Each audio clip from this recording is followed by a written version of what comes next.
Before we begin this video, please like, share, subscribe, and turn on notifications. Hello everyone, this is Straight to the Point Tech. I'm back again with a new video, and today's video is going to be very, very exciting because today I have one of the most anticipated handheld devices released of this year, which is 2025. Right here in my hands is the MSI Claw 8 AI Plus. Now, this is a handheld that was designed between a combination of MSI and Intel. And let me tell you, this is easily already, after using it for multiple hours, one of my favorite devices. I'll get into all the nitty gritty of why it is probably the best handheld device right now, stacking up next to the ROG Ally X. But yeah, we'll get into that in a second. But I just wanted to say thank you. Also wanted to say thank you all.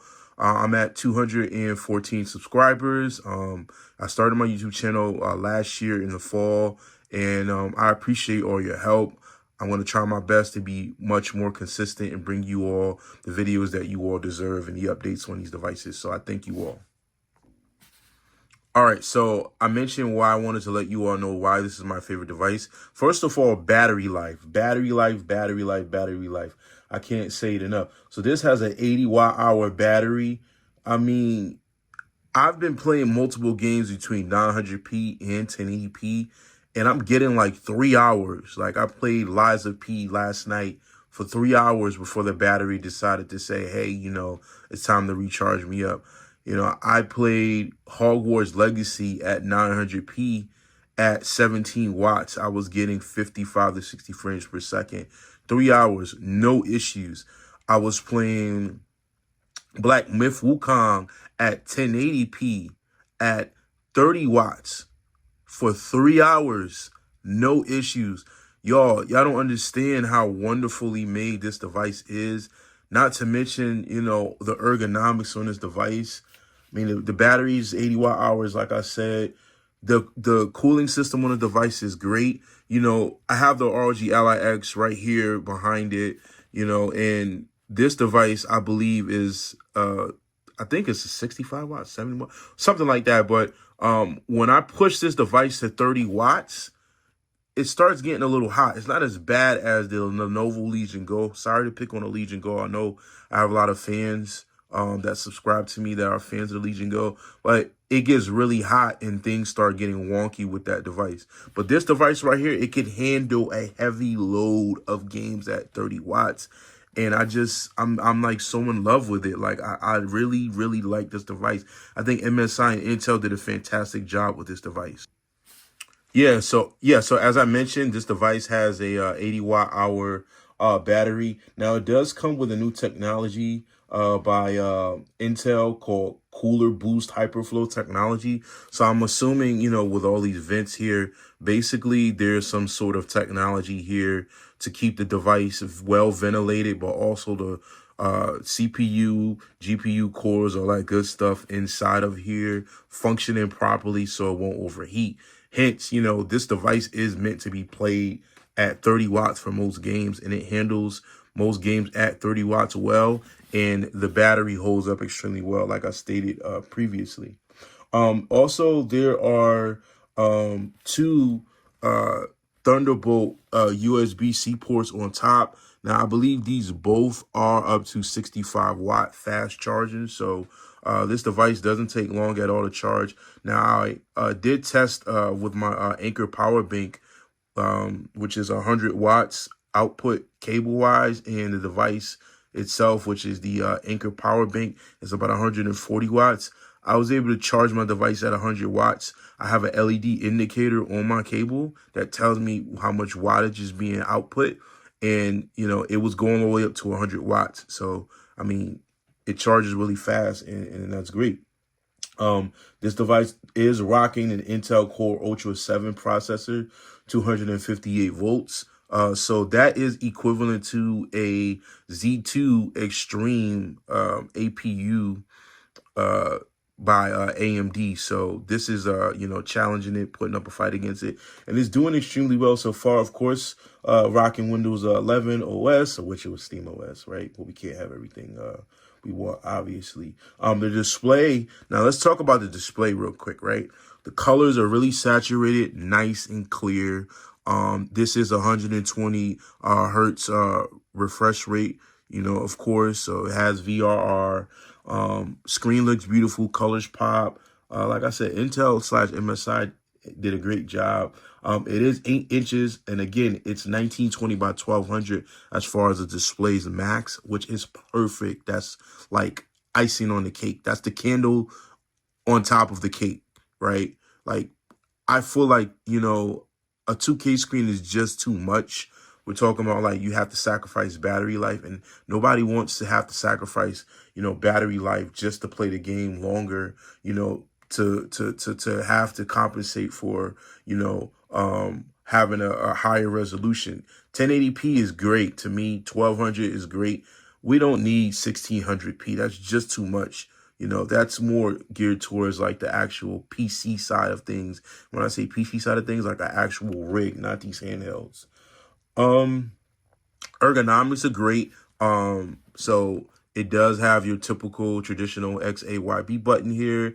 The sticks here are very responsive. You know, they're not stiff or anything. You know, they move really well. You know, you have the, you know, color halls and everything alternating. You can make this a solid color if you want. And then on top, we have our left button. We have our right button, left trigger, right trigger, power button here, dedicated. We have our SD card slot here. Again, there are those USB-C ports. And then we have a 2.5 millimeter headphone jack if you want to plug in some headphones. And then, yeah, on the bottom, you know, no ports or anything. Now, on the back, we don't also have some dedicated back buttons here. So, yeah, I mean, this device is designed extremely well. I mean, I'm really, really, really loving it. Like, I love this device so far. All right, so I wanted to talk about these 4 buttons. So 1, 2, 3, 4. All right, so these pretty much play a special part in the device and how it functions. Okay, so check this out. So we'll start off with this button right here at the bottom. So this button right here will take you to the MSI Center, and this is where you can kind of see what games you have. And then you can also adjust your user scenario, which is, you know, basically your TDP, right? So if I press A here, right, we have 3 different options: AI engine, endurance, and manual. Let's start here. So AI engine is self-explanatory. Your artificial intelligence will adjust which game you're playing, right, according to how you play it. Meaning, so a lot of first-person shooters require high frame rates, you know, as well as VRR for smoothness and functionality. So it'll adjust, you know, the game's frames per second and VRR depending on, you know, again, you know, what the game requires, et cetera, et cetera. Just like if you're playing like an adventure game that doesn't require, you know, a high refresh rate, you know, it'll adjust the game's frames per second via the TDP and things like that.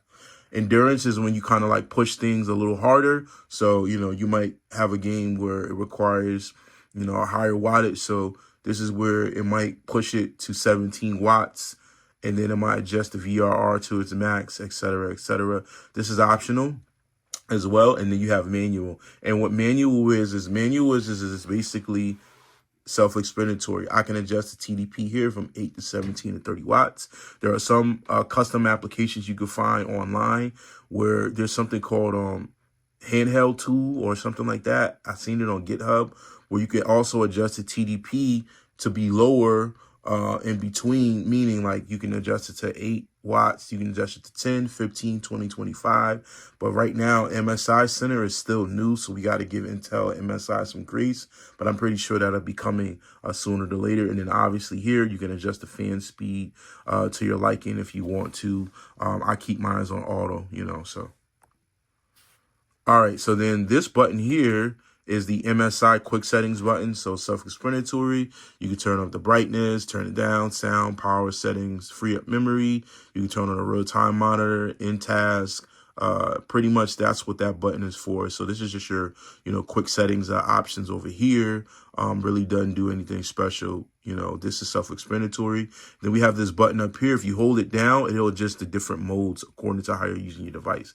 So perfect example, I held that button down. I know you just saw where it said desktop mode flashed, but if I hold this down again, it'll switch it back to gamepad mode, which basically is indicating I'm playing the game.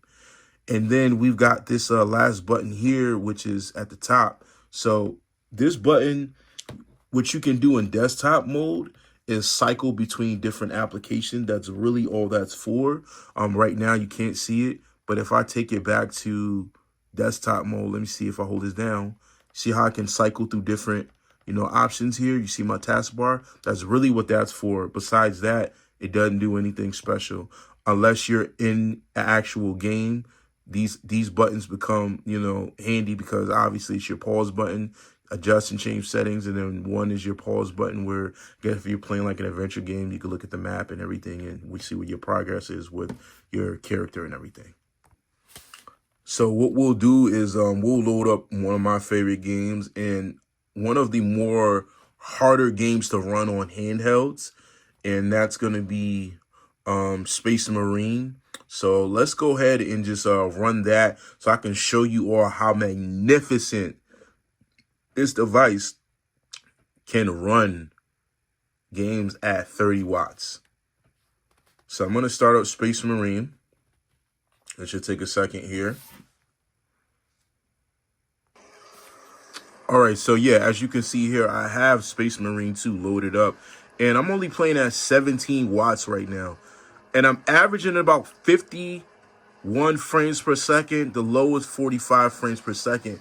And y'all, do y'all not know how hard this was to run on the Steam Deck OLED or the Lenovo Legion Go? Like, even the Legion Go couldn't run this properly. Now, I am getting some drops in certain areas, but this is just 17 watts. I just wanted to show you all what 17 watts look like. Now, if you look in the top right corner, I'm using the MSI Center's real-time monitor.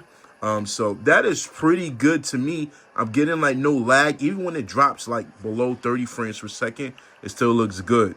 So I'm going to go ahead and switch the wattage to 30 watts and let's see how that looks. All right, now, as you all can see, I switched it to 30 watts. And y'all, I'm getting 53 frames per second on average, 51, 60. Like, this is just amazing, guys. Like, and let me tell y'all, in certain spots, because this is a hard game to run, it will drop below maybe 50, 51. But if you look in the top right corner, 60 frames per second on this device. Like, this is just pretty amazing at 30 watts.